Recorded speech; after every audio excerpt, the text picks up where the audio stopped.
لا حول ولا قوة إلا بالله العلي العظيم.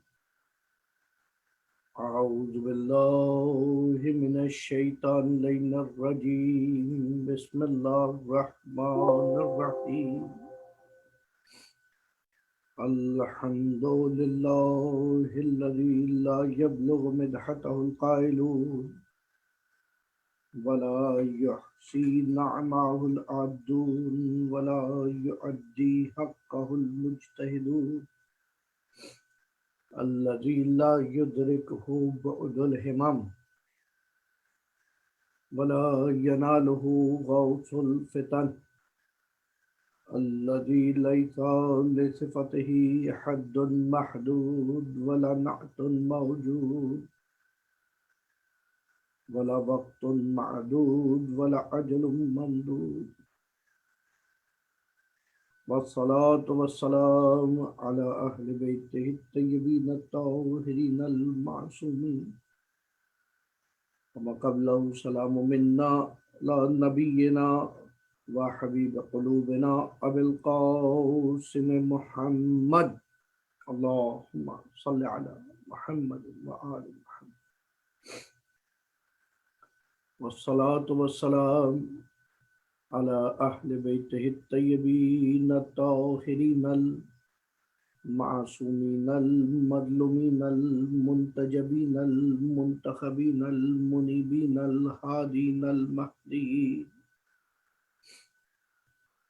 لا سيما بقية الله في الأرضين. اللهم صل على محمد على محمد وآل محمد وعجل واللعنة الدائمة على أعدائهم أجمعين، بالأخص العن منا على معتصم بالله وأم الفضل بنت مأمون بعدد الرمي والحصر. أما بعد، فقد قال الله تبارك وتعالى في قرآن الحكيم وقوله الحق. بسم الله الرحمن الرحيم. قال إني عبد الله أتاني الكتاب وجعلني نبيا وجعلني مباركا أينما كنت وأوصاني بالصلاة والزكاة ما دمت حيا. درود پڑھیے محمد وعلى محمد. اللهم صل على محمد. شب شہادت کمسن ترین امام شہید مذہب تشیع، youngest imam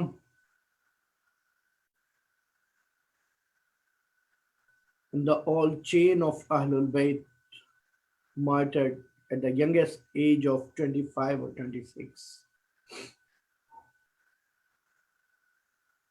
امام محمد تقی علیہ الصلوۃ والسلام. اللہم صل علی محمد وعلی محمد.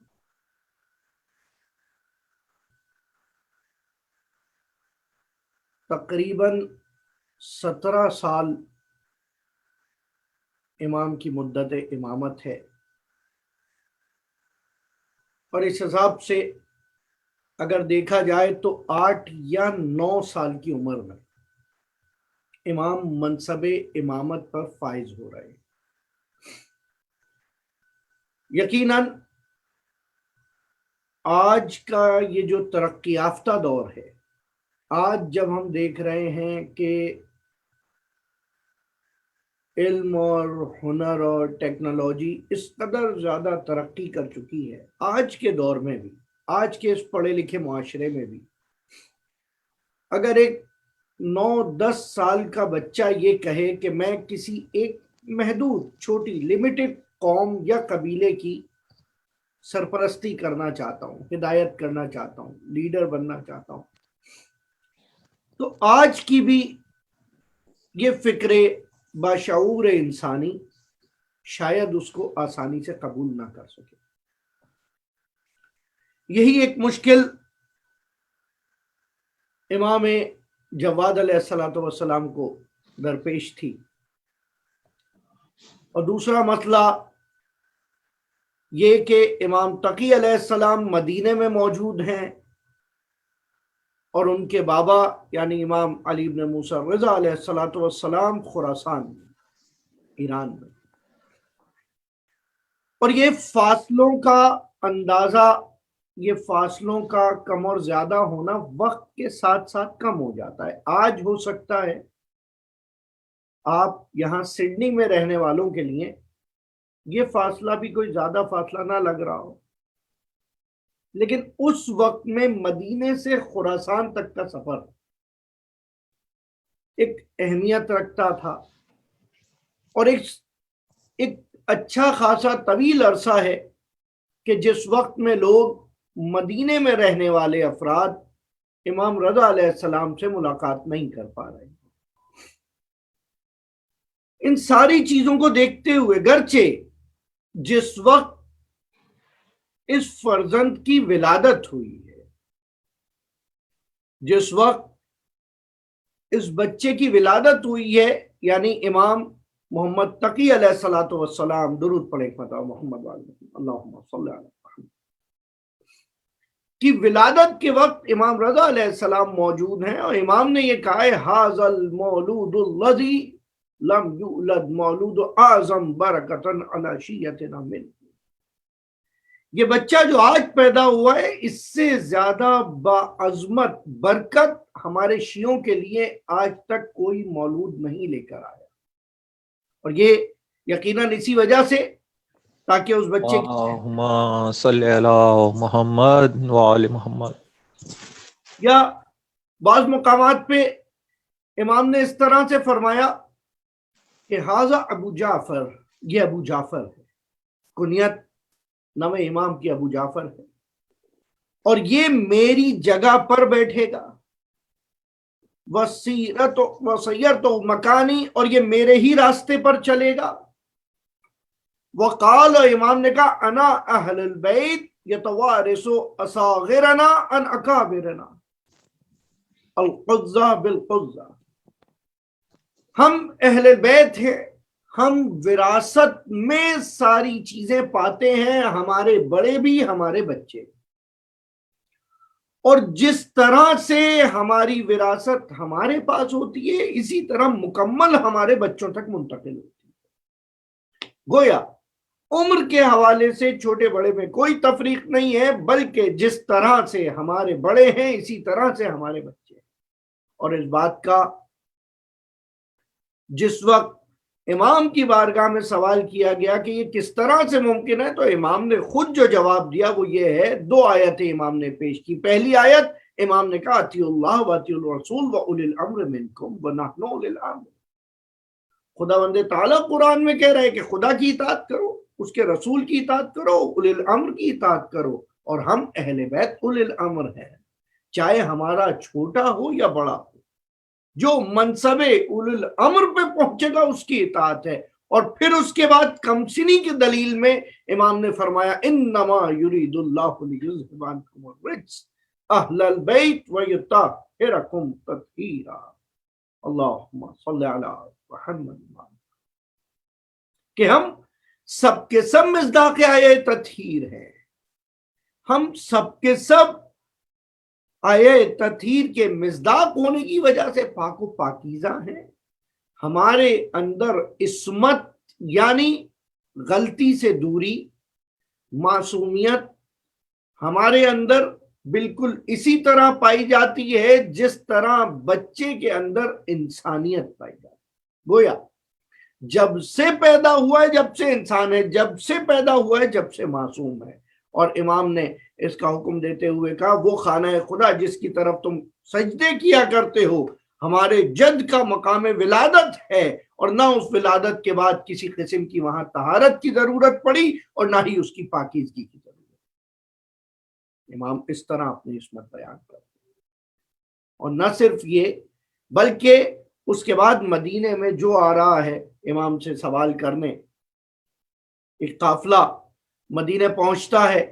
اب ان لوگوں کو نہیں پتا کہ اس وقت یہاں امام رضا موجود ہیں یا نہیں ہے، نہ جانے کہاں کہاں سے لوگ حج کے موقع پر آئے ہیں. اور جب مدینے میں گھر پتہ کرتے ہوئے امام جعفر صادق علیہ السلام کے گھر پہنچتے ہیں اور دیکھتے ہیں گھر خالی ہے. کہا ان کا فرزند کہاں ہے، کہا وہ یہاں نہیں ہے. کہا علی ابن موسیٰ رضا کہاں ہے، کہا وہ مرو جا چکے، خراسان جا چکے. کہا یہ بچہ ہے. اس وقت پہ امام کے ایک بھائی موجود ہیں عبداللہ بن موسیٰ، اور اس مقام پر یہاں پر امام محمد تقی علیہ السلام موجود ہیں. وہ لوگ اپنے سوال کرنا شروع کرتے ہیں. لوگ کہتے ہیں ہم نے دوپہر، یعنی اگر صبح آئے تھے تو صبح سے دوپہر ہوئی اور دوپہر سے شام ہوئی، اور اگر دوپہر آئے تھے تو دوپہر سے شام ہوئی اور شام سے رات ہوئی. دوپہر تک ہم سوال کرتے رہے اور وہ بچہ ہمیں جواب دیتا رہا. اور ہم جب تعجب کر کے اٹھنے لگے تو اس نے پھر اپنے بابا کا وہ قول بیان کیا کہ ہم اہل بیت نبی ہیں، ہم اہل بیت نبی ہیں، ہمارے بچے اور بڑے سب کے سب اسی طرح وراثت میں یتوارثو انا اہل البیت ان اہل البیت یتوارثو اصاغرنا عن اکابرنا. ہم اہل بیت اپنی وراثت میں علم و حکمت اس طرح پاتے ہیں کہ چاہے چھوٹا ہو یا بڑا ہو وہ اسی طرح صلاحیت رکھتا ہے جس طرح کے بڑا لگتا ہے. ہمارا چھوٹا بھی ایسے ہی منصب ہدایت پر فائز ہے جیسا ہمارا بڑا فائز ہے. اور اس مقام پر جو ذرہ جس جگہ ہے وہی رشک آفتاب. یہ ائمہ کی تاریخ. اور اس کی دلیل کے طور پر جب امام سے سوال کیا گیا تو امام نے سورہ مریم کی ان آیات کی تلاوت کی جو میں نے ابتدا میں بیان کی کہ قال انی عبداللہ اتانی الکتاب وجعلنی نبیا. کیا تم نے سورہ مریم نہیں پڑھی؟ سورہ مریم قرآن مجید کا 19واں سورہ، آیت کا نشان 30، کہ جہاں ارشاد رب العزت ہو رہا ہے کہ میں عبداللہ ہوں. جناب عیسیٰ سے جس وقت گواہی دلوائی گئی ہے عصمت جناب مریم کے لیے کہ انی عبداللہ اتانی الکتاب وجعلنی نبیا، خدا نے مجھے اسی طفلی میں کہ میں ابھی جھولے میں موجود ہوں، میں ابھی بول نہیں سکتا، کانا فی المہد صبیا، اس سے پرانی آیت، قالوا کیف نکلم من کان فی المہد. لوگ حیران تھے اور بچے کی طرف اشارہ کر کے کہہ رہے تھے یہ بچہ جو ابھی جھولے کے اندر ہے، گہوارے کے اندر ہے، گود کے اندر ہے، کانا فی المہد صبیا، یہ دودھ پینے والا بچہ ہے، یہ کس طرح سے بیان کرے گا؟ اور اسی لمحے جناب عیسیٰ نے کلام کیا کہ میں عبداللہ ہوں، خدا نے مجھے کتاب بھی عطا کی ہے اور نبی بھی بنایا ہے. وجعلنی مبارکن، اور خدا نے مجھے مبارک بنایا، خدا نے مجھے باعث برکت بنایا ہے. اینما کنت، تو میں کہیں رہوں مجھے وصیت کی ہے کہ نماز بھی پڑھوں اور زکوٰۃ بھی دوں. اور یہی جملے، یہی لفظ متبرک و برکت ہے جو امام رضا علیہ السلام نے مولود مبارک امام محمد تقی علیہ السلام کے لیے استعمال کرتے ہوئے اس آیہ وافی ہدایہ کا اشارہ کیا کہ یہ بچہ بھی خدا نے ہدایت کے لیے منتخب کیا ہے اور یہ بھی خدا کی جانب سے مبارک ہے. درود پڑھیں ایک بتاؤ محمد اللہ صلی علی محمد. تو گویا امام محمد تقی علیہ السلام اس وقت میں نے رجب کی امام کی ولادت کی گفتگو میں ایک نقطے کی جانب اشارہ کیا تھا، اگر آپ کے ذہنوں میں ہو، کہ امام تقی علیہ السلام کو لقب جواد وہاں کے رہنے والوں نے عطا کیا. جب امام کو بار بار پریشان کیا جاتا رہا مدینے میں شہادت امام رضا علیہ السلام کے بعد، اور وہاں سے ایک مرتبہ بغداد بلا لیا، اور بغداد بلانے کے بعد جہاں پر امام کو اکثر لوگ نہیں جانتے تھے، اکثر لوگ اہل بیت کو وہاں نہیں پہچانتے تھے، اور وہاں پہنچنے کے بعد امام جو ملتا تھا، کوئی پریشان ہوتا تو اس کی پریشانی کو دور کرتے، کوئی نادار ہوتا اس کی ناداری کو دور کرتے، کوئی تنگ دست ہوتا اس کی تنگ دستی کو دور کرتے، کوئی بیمار ہوتا اسے شفا عطا کرتے، کوئی جاہل ہوتا اسے علم عطا کرتے، اس حد تک. اور امام اس طرح سے ہر ایک کو اپنی ذات سے فیض پہنچاتے رہے کہ لوگوں نے امام کو جواد کہنا شروع کر. اللہ یہ اہالی بغداد نے جواب کہنا شروع کر دیا، اور بعض روایات کے مطابق نہیں، اہل مدینہ بھی امام کو جواد کے لقب سے یاد کیا کرتے تھے۔ بہرحال امام محمد تقی علیہ السلام نے ایک عظیم ترین چیز جو بیان کی وہ یہ کہ مشکل اوقات میں، مشکل وقتوں میں لوگوں کی مدد کرنا، لوگوں کی داد رسی کرنا سیرہ ائمہ طاہرین ہے۔ نہ صرف یہ بلکہ فرمایا کہ اگر تم اپنے کسی مومن محتاج بھائی کی مدد کرتے ہو تو گویا تم نے ہماری مدد فرمائی۔ اللہ اکبر، گویا تم نے ہماری مدد فرمائی ہے۔ اور دیکھو اپنے بابا سے روایت نقل کی، ایک چرواہا ہے جو کہیں سے امام رضا علیہ السلام کی خدمت میں پہنچتا ہے، درود پڑھیے ایک مرتبہ، اللہم صلی علی محمد۔ اور پہنچنے کے بعد امام کی خدمت میں بہت سارے سوالات کرتا ہے۔ اب ظاہر سی بات ہے ہر شخص اپنی سطح کے مطابق سوالات رکھتا ہے، اور جب وہ سوال کرتا رہا اور امام جواب دیتے رہے، اور جب واپس جانے لگا تو جانے سے پہلے اس نے ایک مرتبہ امام سے کہا، یا مولا میں اب واپس اپنے دیہات کی طرف جا رہا ہوں، اور میں جب جا کر لوگوں کو یہ مسئلے بتاؤں گا تو لوگ تو میری بات نہیں مانیں گے، تو اگر کچھ ہو سکے مجھے کوئی نشانی ایسی بتا دے۔ تو امام نے وہاں سوال کیا کہ کیا مانگتے ہو، غور کیجئے گا اس واقعے پر، کہ کیا چاہتے ہو؟ کوئی دنیا دار ہوتا، کوئی تبرک پسند ہوتا، مادی، دیکھیں بہت ساری چیزیں ہیں، میں کسی کے عقیدے یا کسی کی پسند یا کسی کے نظریے کو ٹھیس نہیں پہنچانا چاہ رہا، لیکن آپ ایک مرتبہ فاصلہ، فرق خود محسوس فرمائیے گا۔ ہو سکتا ہے کوئی ایک شخص ہوتا کہتا امام یہ جو شال آپ نے پہنی ہوئی یہ دے دیجئے، ابا اپنی دے دیجئے، کوئی اپنی انگوٹھی اپنی دے دیجئے، عصا اپنا دے دیجئے، کوئی اپنا پہنا ہوا لباس دے دیجئے۔ یہ چرواہا ہے، لیکن عشق اہل بیت سے سرشار اور عشق اہل بیت کی بدولت معرفت سے ہمکنار۔ امام جس وقت سوال کرتے ہیں کیا چاہتا ہے تو کہتا ہے امام دستخط سے ایک جملہ میرے لیے لکھ دیجیے۔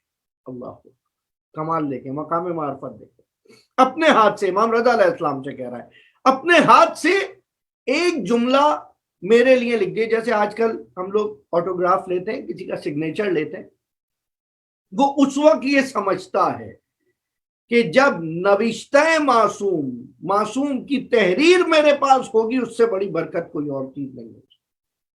امام رضا علیہ السلام سے جب حدیث لکھنے کی کہتا ہے کچھ لکھ دیجئے، امام علیہ السلام فرماتے ہیں کن محبا لآل محمد۔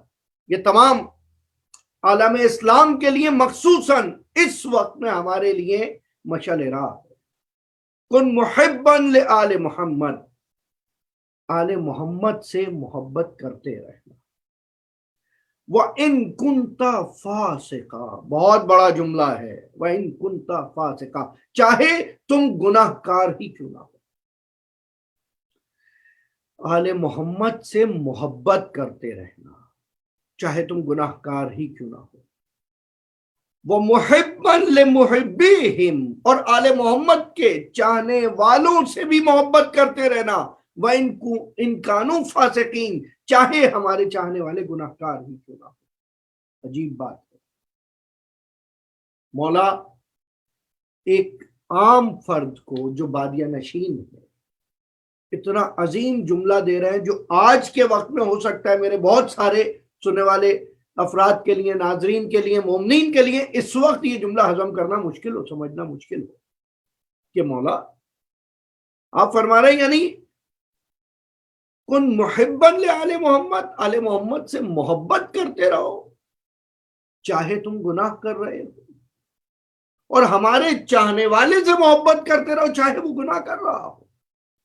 یہاں پر وضاحت یہ ہے کہ عزیزان وہ جو محبت ہے اہل بیت کی، غور کیجئے گا، وہ جو محبت ہے اہل بیت کی، وہ اہل بیت کی محبت اس کی طہارت نسلی پہ دلالت کرتی ہے، وہ اہل بیت کی محبت اس کے لیے لطف الہی ہے، وہ اہل بیت کی محبت اس کے لیے منتخب روزگار ہے، وہ اہل بیت کی محبت اس کے لیے اس نعمت کی طرح، اس اچھی چیز کی طرح جو باقی تمام باتوں کو ہلکے ہلکے زائل کر سکتی ہے۔ یعنی امام کہنا یہ چاہ رہے ہیں گناہ ہو سکتا ہے جہالت کی بنا پر۔ گزشتہ دن میں نے شب جمعہ شرح و تفسیر دعائے کمیل میں امام علی ابن ابی طالب علیہ الصلوۃ والسلام کا اللہم صلی علی محمد وعلی محمد یہ جملہ بیان کیا تھا، جہاں مولا فرماتے ہیں وتجرأت بجہلی، خداوندہ میں نے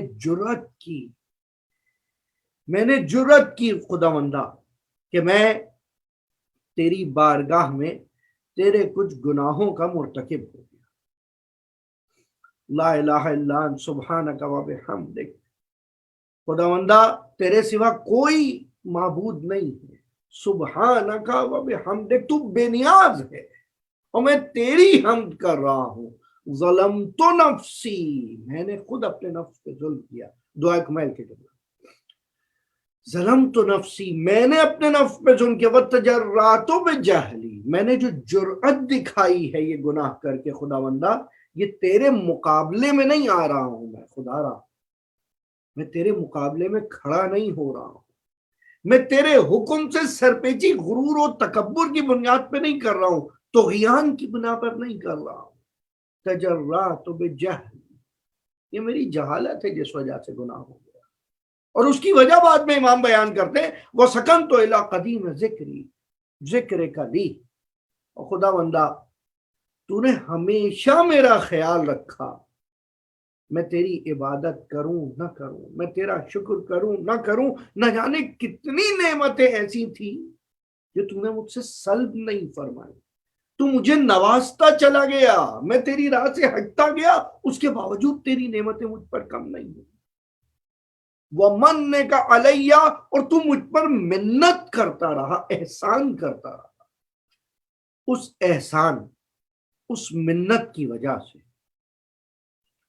خداوندہ، اس احسان کی وجہ سے اللہم کم من قبیح سترتا، میری کتنی برائیوں پر تو نے پردہ ڈال دیا، اور تیرے پردہ ڈالنے کی وجہ سے وَكَم مِّن قَادِحٍ مِّنَ الْبَلَاءِ أَقَلْتَهُ وَكَم مِّن سَعَةٍ، اب وقت نہیں کہ اس میں تفصیلاً جاؤں میں، اور کتنی ہی ایسی بلائیں تھی جو مجھ سے تو رد کرتا رہا، یہ تمام چیزیں باعث بن گئی تجرأت بجہلی، کہ میں نے اپنے نفس پہ ظلم کیا، اور میں نے جرأت جو کی تیرے حکم سے لاعدولی کی، جو گناہ کرنے کی میں نے جرأت کی وہ اپنے جہل کی وجہ سے۔ بہرحال اہل بیت وسیلہ شفاعت اس دنیا میں بھی ہے اور اس دنیا میں، اور اسی لیے امام فرماتے ہیں کن محبا لآل محمد، کہ دیکھو آل محمد سے محبت کرنے والے بننا، اگر ان سے محبت کر رہے ہو تو بہت ممکن ہے ان کی محبت کے سبب ایک دن یہ تمہاری تمام بری عادات ختم ہو جائے۔ اور یہاں ایک مرتبہ کہا کہ ہماری محبت گناہوں کو ایسے ختم کرتی ہے جیسے آگ سوکھی لکڑی۔ وہ کس طرح ختم کرتی ہے؟ نا انصافی کے ذریعے نہیں، بے عدالتی کے ذریعے نہیں، ہماری محبت کی وجہ سے اس بندے کو، اس مومن کو، ہمارے اس محب کو توفیق توبہ عطا ہوتی ہے۔ سیکوینس وہی ہے، طریقہ کار وہی ہے، سسٹم وہی ہے، لیکن یہاں پر توفیق توبہ جو اس گناہ کار کو عطا ہوگی وہ اہل بیت سے محبت کی وجہ سے۔ اللہ، اہل بیت سے محبت کی وجہ سے، نہ صرف اہل بیت بلکہ ہمارے چاہنے والوں سے محبت کرنا۔ اور آج خاص طور پہ یہ پیغام محبت میں ماہ محرم سے قبل بیان کر رہا ہوں، اس پیش منظر میں کہ آنے والے دنوں میں پھر جب ایک مرتبہ سیاہ پرچم اٹھائے جائیں گے، عزاخانے سجائے جائیں گے، پھر پرانے فتنے نئے ناموں سے، نئے اندازوں سے آپ کے سامنے آئے۔ خدارا اس موقع پر علوم آل محمد کا سہارا لیجیے گا، علماء حقہ کا ساتھ دیجیے گا، حق کو باطل کو پہچان کرنے کے لیے یا تو اپنے علم میں اضافہ کریے گا یا جو اہل علم ہے اس سے سوال کریے گا، اپنا اجتہاد کرنے کی ضرورت نہیں۔ آج کے وقت میں نہ جانے کتنی حدیثیں، نہ جانے کتنی حدیثیں اس سوشل میڈیا پہ گردش کر رہی ہیں جس کا آل محمد سے کوئی تعلق، جس کا آل محمد سے کوئی تعلق، اور یہ سلسلہ آج کا نہیں ہے بلکہ امام محمد تقی الجواد علیہ الصلوۃ والسلام کے دور میں۔ درود پڑھیے ایک مرتبہ محمد والے اللہ۔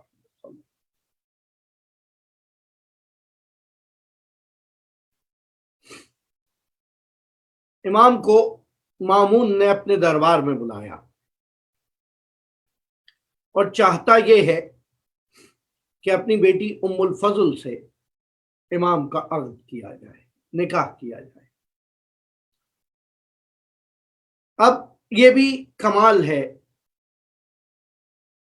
خدا اپنے اولیاء الہی کو اتنی طاقت اور حکمت عطا کرتا کہ مقابل کا دشمن جس نہج پہ سوچ رہا ہو اس وقت کا امام اس کے مقابلے میں اس سے ضرور بالا و برتر ہوتا ہے، کیونکہ بہرحال یہ نمائندہ الہی ہے اور خدا کو اپنی طاقت کا ظہور اسی نمائندہ الہی کے ذریعے کرنا۔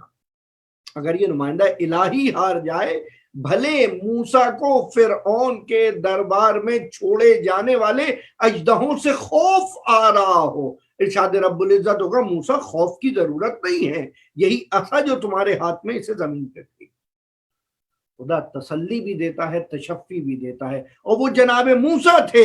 یہاں یہ فخر ہے موسیٰ کی آل سے، امام محمد تقی علیہ الصلوۃ والسلام ہے۔ درود پڑھے بارے دی گئے اللہم صلی اللہ۔ معتصم کا دربار، مامون کا دربار معذرت، چاہتا ہے کہ اپنی بیٹی ام الفضل سے امام کا عقد کیا جائے، لیکن اس سے پہلے چاہتا ہے کہ میں یہ چاہتا ہوں، ملعون کہہ رہا ہے، میں یہ چاہتا ہوں کہ یہ دیکھا جائے کہ میری بیٹی سے شادی کی لیاقت بھی اس بچے میں پائی جاتی ہے یا نہیں۔ اللہ۔ اور اس وقت کے ایک مشہور فقی یحییٰ بن اقسم کو بلایا جاتا، وہ طویل مناظرے ہیں، اس کے اندر 3-4 جوابات ہیں خلافہ کے حوالے سے۔ وہ بات ہے کہ جس کے اندر اقسم کہتا ہے کہ جبرائیل نے خدا کی طرف سے رسول اللہ سے کہا کہ میں ابو بکر سے راضی ہوں، آپ ان سے پوچھیں کیا راضی ہیں۔ اس کا جواب امام نے دیا کہ ہرگز، جب خدا قرآن میں کہہ رہا ہے لَقَدْ خَلَقْنَا الْإِنسَانَ وَنَعْلَمُ مَا تُوَسْوِسُ بِهِ نَفْسُهُ وَنَحْنُ أَقْرَبُ إِلَيْهِ مِنْ حَبْلِ الْوَرِيدِ، کہ ہم اس کی رگ گردن سے زیادہ قریب ہیں اور ہم جانتے ہیں جو اس کے دل میں وسوسے پیدا ہوتے ہیں۔ جب خدا جانتا ہے تو یہ کہنے کی جبرائیل کے ذریعے ضرورت کیا ہے؟ دوسرے مقام پر جس وقت یحییٰ کہتا ہے، یہ روایت بیان کرنا چاہتا ہوں، یحییٰ کہتا ہے کہ حدیث میں آیا ہے اِنَّ مَثَلَ أَبِي بَكْرَ وَعُمَرَ فِي الْأَرْضِ كَمَثَلِ الْجِبْرَائِيلِ وَمِيكَائِيلِ فِي السَّمَاءِ، کہ ابی بکر و عمر کی مثال اس زمین پر ایسے ہی ہے جیسے آسمانوں میں میکائیل اور جبرائیل کی مثال، جبرائیل اور میکائیل کی مثال۔ یحییٰ بن اقسم بیان کر رہا ہے، مامون الرشید کے دربار میں بیان کر رہا ہے، مقابلے میں محمد تقی ابن محمد نبی صلی اللہ علیہ وآلہ وسلم موجود۔ امام فرماتے ہیں کہ دیکھو، اس سے پہلے بھی امام یہ بیان کر چکے ہیں کہ دیکھو تم نے جہاں اتنی حدیثیں سنی ہیں، کیا تم نے یہ حدیث نہیں سنی جو حضور نے کہا تھا کہ ہماری حدیثوں کو تولنے کے لیے 2 چیزیں، ایک قرآن سے دیکھنا کہ قرآن سے مماثلت رکھتی ہے یا نہیں، اور دوسرا ہماری سنت، ہماری بقیہ تصدیق شدہ اوتھینٹک احادیث سے دیکھنا مماثلت رکھتی ہیں یا نہیں۔ اگر نہ رکھتی ہو تو انہیں دیوار پہ دے مارنا، اور جیسا کہ پہلی حدیث تمہاری مطابقت نہیں رکھتی تھی، یہ حدیث بھی اسی طرح سے ہے۔ تم کہہ رہے ہو کہ ابی بکر و عمر کی مثال آسمان پر جبرائیل و میکائیل کے برابر۔ پہلی بات تو یہ کہ جبرائیل و میکائیل فرشتے ہیں اور یہ دونوں انسان ہیں۔ دوسری بات یہ کہ جبرائیل و میکائیل روز اول خلقت سے بارگاہ الہی میں سربہ سجود اور اس کی اطاعت گزار ہیں، جبکہ یہ دونوں قبل ظہور اسلام ایک عرصے تک مسلمان نہ تھے بلکہ مشرکانہ زندگی گزار رہے تھے، اس کے بعد قبول اسلام کیا ہے، اور آج بھی تمام کتابوں میں یہ موجود ہے۔ میں مناظرہ نہیں پڑھ رہا ہوں، گرچہ مناظرہ پڑھ بھی سکتا ہوں، توجہ کیجیے گا۔ یہاں پر ان دونوں کا تشبیہ دینا ملائکہ سے، یہ سیرت نبی میں صحیح نہیں ہے۔ ہمیں نہیں ملتا نبی نے اپنے کسی صحابی کو کسی ملک سے تشبیہ دے دی۔ اس کی یہی وجہ ہے کہ یہ جتنے افراد ہیں تم جن کی بات کر رہے ہو، یہ ایک عرصے تک ایسی زندگی گزارتے رہے کہ جس کے اوپر خود پشیمان ہے۔ خلیفہ دوم کا اپنی بہن کو قرآن پڑھتے ہوئے دیکھ کر زد و کوب کرنا تمام کتب اسلام میں موجود ہے۔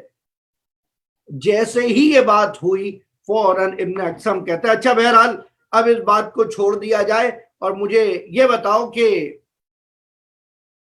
اگر ایک محرم ایک شخص حالت احرام میں ہے اور وہ شکار کر لے، یہ میں تفصیلاً بیان کر چکا ہوں، صرف اشارہ کر کے گزر رہا ہوں، اور شکار کر لے تو اس کا کیا کیا جائے گا؟ یہاں پر جب یہ سوال ہوتا ہے تو امام اس کے بارے میں کہتے ہیں پہلے یہ بتاؤ کہ اس نے جو شکار کیا ہے وہ پرندے کا کیا ہے یا جانور کا کیا ہے؟ اگر پرندے یا جانور کا کیا ہے تو وہ آزاد تھے یا قید میں تھے؟ یہ جو محرم تھا یہ احرام اس کے حج کا تھا یا اس کے عمرے کا تھا؟ یہ جو اس کا احرام اگر حج کا تھا تو حج کون سا تھا، اگر عمرہ تھا تو عمرہ تمتع تھا یا عمرہ مفردہ تھا؟ اور اس طرح کی 14 شقیں 14 کنڈیشنز امام بتاتے ہیں۔ کمال ہے کہ جس کے بعد یحییٰ بن اقسم کہتا ہے واقعاً صحیح کہا تھا کہ آل محمد کے بڑے جیسے ہوا کرتے ہیں ان کے بچے بھی ویسے ہی ہوا کرتے ہیں۔ درود پڑھیے ایک مرتبہ محمد والے اللہم صلی علی محمد۔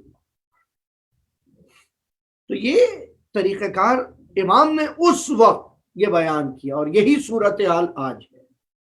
احادیث جھوٹی بیان کی جا رہی، احادیث کو غلط بیان کیا جا رہا ہے، آیات کی غلط تشریح کی جا رہی ہے۔ ابھی گزشتہ دنوں ایک آیت کے اوپر ایک روشن فکر ایک دانشور گفتگو کر رہے ہیں کہ اسلام جو کہ امن کا مذہب ہے، کس طرح سے یہ امن کا مذہب جو کہ امن کا مذہب کہلاتا ہے، امن کا پرچار کرتا ہے، کس طرح سے یہ کہہ سکتا ہے وَالسَّارِقُ وَالسَّارِقَةُ فَاقْطَعُوا أَيْدِيَهُمَا جَزَاءً بِمَا كَسَبَا نَكَالًا مِّنَ اللَّهِ وَاللَّهُ عَزِيزٌ حَكِيمٌ۔ کس طرح سے یہ قرآن کے اندر آیت ہے کہ جو چور کرنے والا یا چور کرنی والی ہو ان کے ہاتھوں کو کاٹ دیا جائے۔ یہ کیسا اسلام کا مذہب ہے؟ اور یہ بھی مناظرہ امام جواد علیہ السلام کے اندر ذکر ہوا کہ جس وقت یہ بات ہو رہی ہے، پہلی چیز یہ بات اسلام مذہب امن کا ہے۔ امن کے مذہب میں امن کو قائم رکھنے کے لیے شیطان و شر اندازوں کے لیے طغیان کرنے والوں کے لیے یہ سزا ہے۔ یہ سزا ہر ایک کے لیے تھوڑی ہے، یہ سزا اس امن کو برقرار رکھنے کے لیے ہے جس امن کا مذہب اسلام ہے۔ ہر سسٹم میں، ہر معاشرے میں غلط کام کرنے والے کے لیے کوئی معین سزا ضرور ہوتی ہے، اور یہ سزا کی سختی اس وجہ سے کہ جس سے دو طرح کی چیزیں ہوں، ایک وہ شخص عبرت کا نشانہ رہے اور وہ پھر جہاں جہاں جائے وہ نشان عبرت بنا رہے۔ اور یہ کوئی آسان چیز نہیں ہے، ہمارے یہاں آسانی سے کہہ دیا جاتا ہے، سمجھا جاتا ہے کہ just cut their hand۔ no there is more than 15 conditions، 15 شرطیں ہیں جن کے بعد ہاتھ کاٹا جائے گا۔ جو چیز چرائی جا رہی ہے وہ چیز لاک میں رکھی ہو، اوپن نہ رکھی ہو۔ جو چیز چرائی جا رہی ہے وہ لاک بھی وہی شخص توڑے جو وہ چیز اٹھا رہا ہے۔ وہ چیز اس مقام سے لے کر جا چکا ہو جب وہ پکڑا جائے۔ وہ چیز جو لے کر جا رہا ہے وہ پبلک پراپرٹی نہیں ہونی چاہیے۔ وہ چیز جو لے کر جا رہا ہے وہ خریدی ہوئی نہیں ہونی چاہیے، خریدی ہوئی ہونی چاہیے، ہبہ یا گفٹ نہیں ہونی چاہیے۔ وہ چیز جو چرا رہا ہے، وہ چوری کی چیز کی قیمت کم سے کم 4.5 نقود طلا، یعنی ایک چنے کے برابر، ایک سونے کا چنا، چک پی، گولڈ چک پی کی قیمت، اس کا ویٹ تقریباً 192 ملی گرام، تقریباً 800 ملی گرام گولڈ سے زیادہ ویلیو ہونی چاہیے اس چیز کی، ورنہ اس چیز کی چوری پر اس کو ہرگز نہیں کاٹا جائے گا۔ وہ مال جو وہ چرا کر لے جا رہا ہے وہ عام حالات میں ہو، وہ بھوکا نہ ہو چوری کرنے والا، جس وقت وہ مال چرا رہا ہے اس وقت قحط کا ماحول نہ ہو، وبا کا ماحول نہ ہو۔ جب وہ چوری کر کے لے کے جا رہا ہے، جس کے ہاتھ کاٹے جائیں گے وہ شخص اپنے گھر میں اپنے گھر والوں کا خرچہ رکھتا ہو، فقیر نہ ہو، نادار نہ ہو۔ چوری کرنے والے کا، اس سے جس سے وہ چوری کر رہا ہے، وہ اس کا باپ یا دادا نہ ہو۔ اور اس طرح کی نہ جانے کتنی شرطیں ہیں۔ وہ چوری کرنے والا مالک ہو، آزاد ہو، غلام نہ ہو، اور اس طرح کی نہ جانے کتنی چیزیں۔ جس چیز کو چوری کر رہا ہے وہ چیز جس شخص کی ہے اس کی ملکیت ہو، اس نے خود کسی اور سے ماری ہوئی نہ ہو۔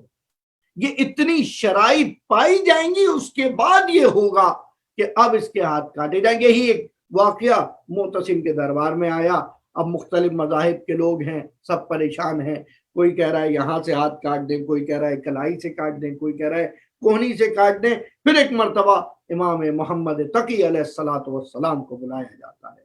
اللہم صلی علی محمد۔ امام نے جس وقت امام معتصم کے دربار میں آئے، یہ وہ واقعات ہیں جن کی وجہ سے امام کی محبوبیت میں اضافہ ہو رہا ہے، امام کی معلومات کا لوگوں کو پتہ چل رہا ہے، امام کا وارث محمد ہونا لوگوں کو پتہ چل رہا ہے کہ یہ نام کے بھی محمد ہیں اور یہ کام کے بھی محمد ہیں۔ ان کا نام بھی محمد کا نام ہے، اور ان کی سیرت، ان کا مذہب، ان کا علم بھی محمد کی ہی طرح وہی بیان کر رہے ہیں۔ جس وقت کہا گیا، امام نے بیان کیا کہ ہرگز ایسا نہیں ہے، اگر یہ تمام شرائط پوری ہو جائیں تو صرف 4 انگلیاں اس کی قطع کی جائیں گی اور اس کے انگوٹھے کو چھوڑ دیا جائے گا۔ اور کہا یہ کس طرح سے کہا جا رہا ہے؟ امام نے کہا قرآن میں موجود ہے، وَإِنَّ الْمَسَاجِدَ لِلَّهِ فَلَا تَدْعُوا مَعَ اللَّهِ أَحَدًا۔ خداوند تعالیٰ قرآن میں کہہ رہا ہے کہ مقامات سجدہ مخصوص ہیں خدا کے لیے، اور اللہ کے ساتھ کسی کو خدا نہ کرو۔ اور یہ ہتھیلی، یہ کف دست مقام سجدہ میں سے، سجدے میں جو 7 چیزیں زمین پر لگانا واجب ہیں، پیشانی ہے، دونوں ہاتھوں کی ہتھیلیاں ہیں، دونوں گھٹنے ہیں، نیز ہیں، اور دونوں پاؤں کے انگوٹھے ٹوز ہیں، یہ ہرگز نہیں کاٹے جا سکتے۔ اور نہ جانے اس جیسے کتنے مناظرے، اس جیسے کتنے علمی استدلال جو میرا امام بیان کرتا رہا، کہتے رہے، لیکن بالآخر امام جب ایسے لوگوں سے ملتے تھے، جو لوگ امام کو ان تمام رحمتوں کے باوجود، امام کی تمام جود و کرم کے باوجود آ کر امام سے گلہ کیا کرتے تھے کہ مولا آپ کے جد کے خلاف لوگ گفتگو کرتے ہیں، آپ کے بابا کے خلاف گفتگو کرتے ہیں۔ غلات، غالی افراد، غالیان اس وقت بہت عروج پر ہیں۔ فرقہ زیدیہ، فرقہ فتحیہ، مختلف فرقے بنتے جا رہے ہیں جن سے امام مسلسل جہاد کر رہے ہیں، توقیات کے ذریعے، اپنے وکلاء کے ذریعے، اپنے وکیلوں کے ذریعے، ان کو لیٹر لکھ لکھ کر امام بیان کر رہے ہیں، احادیث پھیلا رہے ہیں، خط و کتابت کے ذریعے، خط و کتابت کے ذریعے لوگوں کو آپس میں محبت سے رہنے کا بھی درس دے رہے ہیں۔ اور یہاں تک کہ امام ایک مقام پہ فرماتے ہیں ملاقات الاخوان نشرۃ، کہ تمہارا بھائیوں سے ملاقات، وتلقیح للعقل، تمہارے دل کے لیے حیات بخش ہے اور تمہاری عقل میں اضافہ کرتا۔ وَإِنْ كَانَ نَظْرًا قَلِيلًا، چاہے تم کم وقت کے لیے اپنے بھائی سے جا کر ملو، اس وقت میں امام ہے۔ اور یہاں تک کہ اسی وقت میں امام زمانہ عجل اللہ تعالیٰ فرج و شریف کے حوالے سے بھی ان کی ولادت کے ہنگام کی احادیث موقع بیان کر رہے ہیں، یہاں تک کہ ایک مقام پہ فرماتے ہیں وَيَغِيبُ عَنْهُمْ يَخْفِي عَلَى النَّاسِ وِلَادَتُهُ، امام کی ولادت لوگوں سے مخفی ہو، وَيَغِيبُ عَنْهُمْ شَخْصُهُ، اور وہ خود بھی لوگوں سے غائب رہے، وَتَحْرُمُ عَلَيْهِمْ تَسْمِيَتُهُ، اس کا نام لینا، اس کا بتانا لوگوں کے لیے حرام ہو جائے گا، وَهُوَ سَمِّ رسول اللہ علیہ وآلہ وَكُنِّيَّةُ، اس کا نام بھی رسول کا نام ہوگا، اس کی کنیت بھی رسول کی کنیت ہوگی، اور اس طرح کی نہ جانے کتنی حدیث ہیں، لوگوں کو جہاں ملتے ہیں جاتے جاتے تحفہ دے کر جا رہے ہیں، یہاں تک کہ ایک شخص نماز پڑھ رہا ہے، اچھی طرح رکوع کرتا ہے، اکثر مومنین جلدی میں رکوع کرتے ہیں، جبکہ رکوع سے پہلے قیام متصل پہ رکوع واجب ہے، ایک لحظے کے لیے ٹھہرنا قرات اور رکوع کے درمیان، اور رکوع میں پورا ذکر پڑھنا۔ ایک شخص بہت اچھا رکوع کرتا ہے، امام فرماتے ہیں بارک اللہ، خدا تجھے مبارک کرے، اور پھر کہتے ہیں من اتم رکوعہ تدخلہ وحشۃ القبر لم تدخلہ وحشۃ القبر، جو اپنے رکوع کو مکمل کرے گا قبر میں اس کو کوئی وحشت نہیں ہوگی، قبر میں پریشانی نہیں، اور ان تمام چیزوں کے ساتھ جس فرد سے ملتے جا رہے ہیں اس کو یا تو کوئی وصیت کہہ رہے ہیں، اور یہاں تک کہ ایک شخص نے جب آ کر امام سے کہا امام کوئی جامع وصیت میرے لیے کر، تو امام فرماتے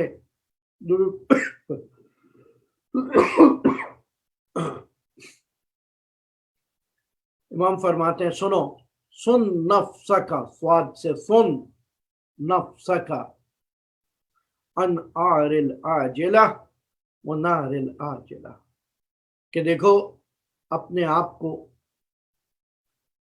اپنی ظاہری اعضاء کو، یہ جو بہت ٹیمپریری لذت ہے، یہ جو بہت وقتی لذت ہے، یہ جو بہت کم وقت کے لیے ننگو آر ہے، کسی ظالم کے ساتھ مل جانا، کسی جابر کے ساتھ مل جانا، کسی منافق کے ساتھ مل جانا،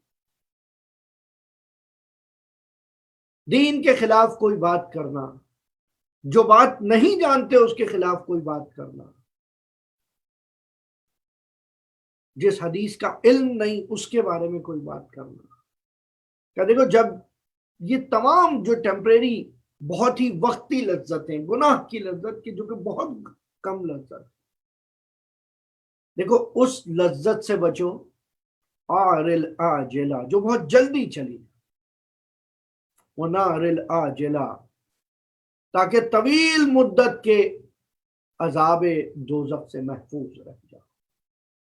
بس عزیزوں، یہ امام یہ سب بیان کرتا رہا، یہاں تک کہ جب کوئی سوال کرتا تھا مولا سفر پر جانا ہے،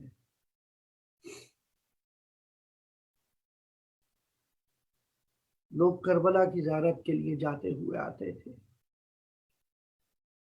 نجف کی زیارت کے لیے جاتے ہوئے آتے تھے، تو میرا مولا گریہ کیا کرتا تھا اور کہتا تھا انا بینا جبل الطوس قبضۃ قبضت من جنہ،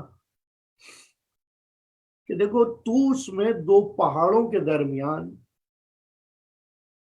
ایک جنت کا ٹکڑا، من دخلہا کان آمنا یوم القیامہ من النار، جو وہاں چلا جائے گا وہ روز محشر آتش جہنم سے بچ جائے گا، اور یہی کہتے رہتے تھے کانا ابھی غریب، میرا بابا غریب مارا گیا،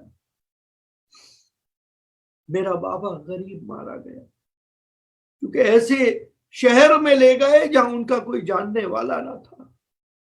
لیکن آج اللہ اکبر، وحر خدا تیری شان، کہ ہارون یہ چاہتا تھا ایسی جگہ 8ویں امام کو لے جائے جہاں پر کوئی چاہنے والا نہ ہو اور کوئی ان کی زیارت کو نہ آئے۔ آج کس قدر عظیم الشان روزہ ہے۔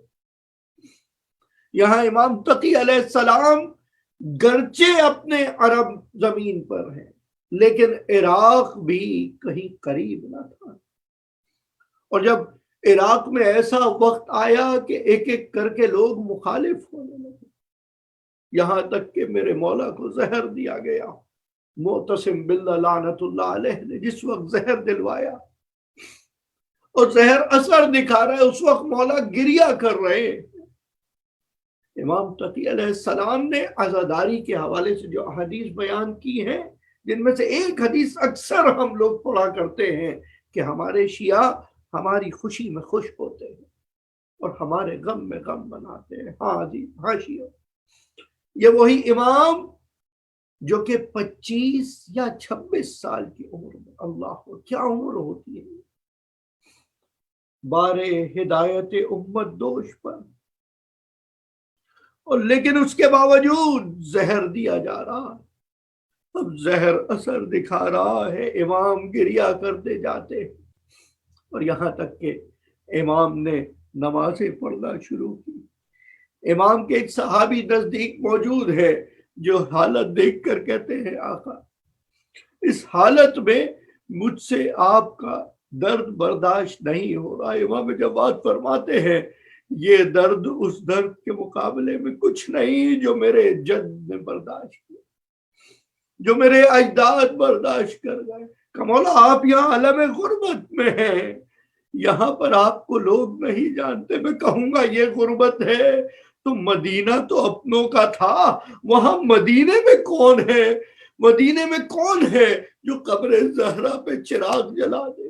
ارے مدینہ تو اپنا شہر تھا، مدینہ تو مدینہ تو رسول تھا، وہاں کون تھا جو حسن کو پہلو رسول میں دفن ہونے دے؟ اور نہ صرف اس وقت بلکہ آج بھی وہی مدینہ الرسول۔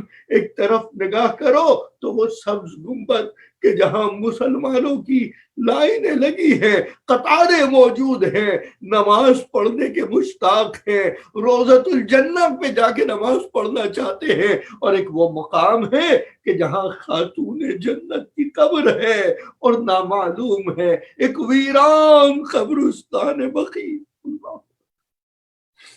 اللہ اکبر۔ امام تقی علیہ السلام فرماتے ہیں میری جدہ فاطمہ الزہرا سلام اللہ علیہا کی قبر کی زیارت کیا کرو جب بقیع میں جاؤ۔ کا مولا ان کی زیارت کس طرح کرے، ان کی قبر معلوم نہیں، کہ جب بقیع میں جاؤ تو بقیع میں جا کر صرف سلام کیا کرو، السلام علیکی یا بنت محمد، اے فاطمہ الزہرا، اے محمد کی بیٹی تجھ پر سلام۔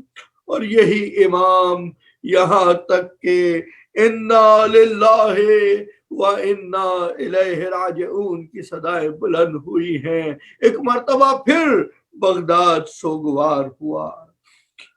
الا لعنت اللہ علی القوم الظالمین سیعلم الذین ظلموا ای منقلب ینقلبون۔